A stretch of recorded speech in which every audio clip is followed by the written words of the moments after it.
कल मुझे आपके साथ ये अद्भुत अनुभव हुआ। वो एक सामूहिक अनुभव था और फिर मैंने साधकों के साथ और स्वयंसेवकों के साथ आपका रिश्ता देखा इस अद्भुत कार्यक्रम में। और वहाँ कुछ ऐसा था जो आपको जोड़ रहा था।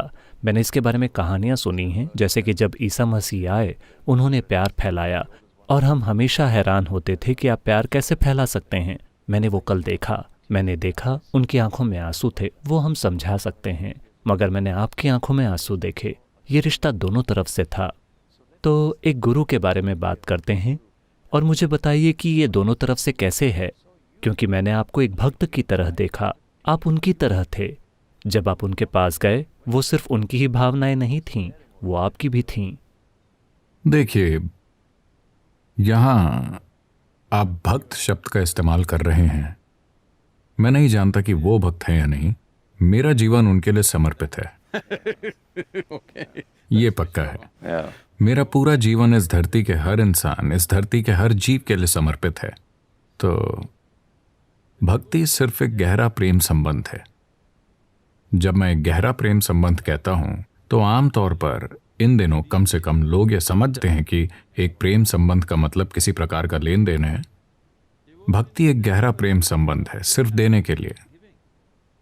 उसमें लेना है या नहीं ये मायने नहीं रखता और ये आपके दिमाग में भी नहीं आता। तो मेरे लिए मेरा प्रेम संबंध उस हर चीज के साथ है। मैं जिस भी चीज को देखता हूं, चाहे वो एक आदमी, औरत, बच्चा, सजीव या निर्जीव हो, इससे फर्क नहीं पड़ता।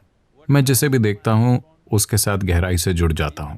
तो मेरी आंखों में आंसू आने के लिए मेरा किसी इंसान को भी देखना जरूरी नहीं है। अगर मैं एक बादल को देखूं तो मुझे आंसू आ जाते हैं। अगर मैं एक पेड़ को देखूं तो मुझे आंसू आ जाते हैं। अगर मैं अपनी आंखें बंद करूं तो मुझे आंसू आ जाते हैं। तो आंसू का संबंध प्यार से भी नहीं है। अगर आप मुझे कहते हैं कि मैं लोगों से प्यार करता हूं तो मुझे ये कोई अद्भुत बात नहीं लगेगी। मुझे लगता है कि आप इस सारी चीज को कमतर कर रहे हैं। मैं प्यार में नहीं हूं, क्योंकि प्यार अब भी एक तरह का लेन देन है। ये समावेश का एक आयाम है। वास्तव में मेरे अनुभव में इस दुनिया में और कोई नहीं है। इस अस्तित्व में कोई और नहीं है, सिर्फ मैं हूं। मैं अपने अनुभव में खुद को और किसी और को नहीं देखता, मैं सिर्फ खुद को देखता हूं। तो ये भक्ति भी नहीं है, ये प्यार भी नहीं है, ये सिर्फ समावेश है। और ये मेरा विचार नहीं है, ये मेरा सिद्धांत नहीं है। अस्तित्व ऐसा ही है।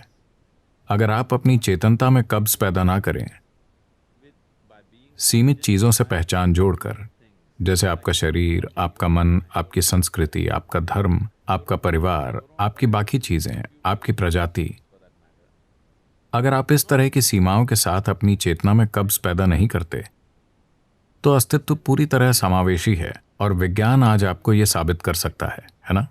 जैसे ही लोग आपको देखते हैं, भले ही दूर से, अचानक प्यार उमड़ने लगता है, मानो प्यार की बरसात हो रही हो। तो चलिए प्यार की बात करते हैं। ये एक तरह का प्यार है। क्या होता है?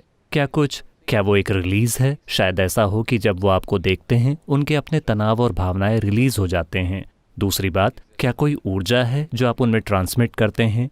क्या वो ऊर्जा सिर्फ एक प्रेम संबंध में ही संभव है, चाहे आपके और लोगों के बीच या खुद लोगों के बीच? प्यार नाम की वो ऊर्जा क्या है? और फिर पुरुष और स्त्री के संबंध की बात करें, क्योंकि ज़्यादातर लोग वही प्यार जानते हैं, चाहे आप उसे प्यार कहें या नफरत। मगर चलिए प्यार की बात करते हैं। There is no such thing as an energy that is love. ऐसी कोई ऊर्जा नहीं होती जो प्यार है। जीवन एक ऊर्जा है। आप एक जीवन ऊर्जा हैं। ये जीवन ऊर्जा कई रूपों में व्यक्त होती है, जैसे विचार, शरीर, शारीरिक काम, भावना और हाँ, दूसरे आयाम भी हैं, ऊर्जा कार्य। अगर आप अपने जीवन में सिर्फ शारीरिक काम कर पाते हैं तो उस काम की अवधि और दायरा बहुत सीमित होता है, क्योंकि आप अपने शारीरिक काम को अपने मानसिक काम से सशक्त बनाते हैं। आपके मानसिक काम की स्पष्टता और तीव्रता के आधार पर आपका शारीरिक काम एक अलग स्तर पर चला जाता है, जैसे कि वो मानसिक काम की वजह से एक अलग आयाम में चला गया हो। अगर आप कोई फिल्म बनाते हैं और उसमें सिर्फ शारीरिक चीजें हैं तो ये एक पहलू है। उसमें बुद्धिमत्ता भी शामिल है, ये दूसरा पहलू है। उसमें भावना भी शामिल है, ये एक और पहलू है कि नहीं? तो ऐसा ही जीवन के साथ भी है। तो ये तीव्रता के अलग अलग स्तर हैं। भौतिक तीव्रता का एक स्तर है, बुद्धि तीव्रता का एक दूसरा स्तर है, भावना तीव्रता का एक अलग स्तर है। आमतौर पर लोग भावना को बुद्धि से कमतर मानते हैं। ये गलत चीज है जो वो कर रहे हैं। मुझे लगता है कि लोग धीरे धीरे ये समझ रहे हैं, वो अब इमोशनल इंटेलिजेंस की बात कर रहे हैं, क्योंकि भावना बुद्धि से अधिक तीव्रता की क्षमता रखती है। कई मायनों में बुद्धि में एक तरह की ठंडक होती है, बुद्धि में भेदने की क्षमता होती है, लेकिन भावना हर चीज को गले लगा सकती है। बुद्धि जीवन को टुकड़ों में जान सकती है, भावना जीवन को पूर्णता में जान सकती है। तो यही वजह है कि आध्यात्मिक परंपराओं में हमेशा भक्ति को सबसे बड़ी चीज बनाया गया है, क्योंकि एक भक्त एक बौद्धिक व्यक्ति को मूर्ख नजर आता है, लेकिन एक भक्त जीवन के अनुभव के अर्थ में जो जानता है और वो जीवन के बोध के संदर्भ में उसकी पूर्णता में जो जानता है, एक बौद्धिक व्यक्ति कभी उसे नहीं छुएगा। इसलिए एक भक्त मूर्ख नजर आता है, लेकिन असली मूर्ख कहीं और है। तो अभी यहां जो होता है, जब लोग मेरे आसपास होते हैं, वो ना तो बौद्धिक है, ना भावनात्मक, ना शारीरिक। ये एक अलग आयाम है जो बस ऊर्जा का शुद्ध स्पंदन है।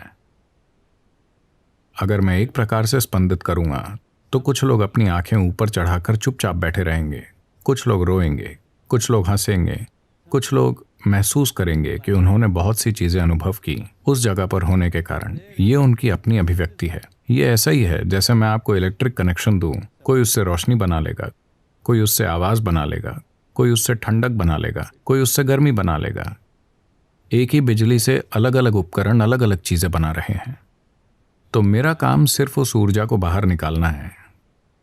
कोई उससे प्यार बना लेता है, कोई उससे सजगता बना लेता है, कोई उससे जागरूकता बना लेता है, कोई उससे ध्यानमयता बना लेता है। ये उस व्यक्ति के ऊपर है। ये उसके विकास और उसकी ग्रहणशीलता पर निर्भर करता है कि वो कैसा है। तो क्या मैं एक प्यार ऊर्जा पैदा कर रहा हूं? प्यार ऊर्जा जैसी कोई चीज नहीं है, सिर्फ जीवन ऊर्जा है। सिर्फ जीवन ऊर्जा होती है। प्यार जीवन की सिर्फ एक अभिव्यक्ति है। बुद्धि जीवन की दूसरी अभिव्यक्ति है। शारीरिक काम जीवन की अलग अभिव्यक्ति है। सजगता जीवन की एक और अभिव्यक्ति है। तो जीवन अभिव्यक्ति के लाखों रूप पा सकता है, लेकिन लोगों का एक के मुकाबले दूसरे की तारीफ करना एक बड़ी गलती है। वो सभी जरूरी हैं। जरूरी सजगता और संतुलन के बिना प्यार बहुत ही बोझिल हो सकता है ना? So what you're referring to as love, तो आप जैसे प्यार कह रहे हैं, वो मूल रूप से आपकी भावना की मधुरता है। आप यहां बैठकर प्यार महसूस कर सकते हैं। आप किसी ऐसे व्यक्ति के लिए प्यार महसूस कर सकते हैं जो यहां है भी नहीं। तो इसका किसी व्यक्ति से कोई लेना देना नहीं है। जब इंसान अपनी ही प्रकृति के प्रति ज्यादा से ज्यादा जागरूक हो जाता है, तो वो समझ जाता है कि प्यार के अनुभव के लिए, आनंद के अनुभव के लिए, परमानंद के अनुभव के लिए, यहाँ तक कि जीवन के भौतिक सुखों का अनुभव करने के लिए भी वास्तव में आपको किसी की जरूरत नहीं है। अगर आप सिर्फ यहाँ बैठें, आप अपने भीतर उसे संभव बना सकते हैं, क्योंकि आखिरकार ये आपका शरीर है, आपका मन, आपकी भावना है, आपकी केमिस्ट्री है, और आप ही हैं जो अपने जीवन के सभी अनुभवों को पैदा करते हैं। चूंकि लोग इसके बारे में सचेत नहीं होते कि आप ही अपने जीवन के निर्माता हैं, आप ही अपने जीवन को वैसे चलाते हैं जैसे चाहते हैं। ज्यादातर लोग अब भी मानते हैं कि उनके अनुभव उनके आसपास के लोग और हालात तय करते हैं, लेकिन ये सच नहीं है। इंसानी अनुभव 100% खुद के बनाए होते हैं, 100%।